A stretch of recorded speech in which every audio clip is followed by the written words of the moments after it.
ছাত্র সেনা ঢাকা মহানগর উত্তরের দপ্তর সম্পাদক ইমাম হোসাইন কবির হোসেন বক্তব্য নিয়ে আসছেন। আসসালামু আলাইকুম ওয়া রাহমাতুল্লাহি ওয়া বারাকাতুহু। এই দেশ স্বাধীন সোনার ওলি আল্লাহর বাংলাদেশ।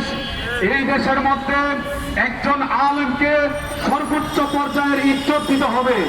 সেই জায়গার মধ্যে আমি দায়িত্বহীন ভাষায় বলতে চাই, একজন আলেমকে সম্মান দিতে পারি না, কিন্তু একজন কুকুরের বাচ্চা মারা গেলে সেটার বিচার আমরা বাংলাদেশে করে থাকি।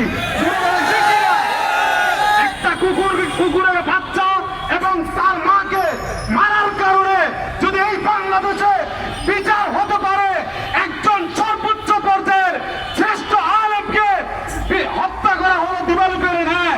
আমরা সেটা অনলাইনে দেখেছি, মিডিয়াতে দেখেছি। সেই আলেম আল্লামা মুফতি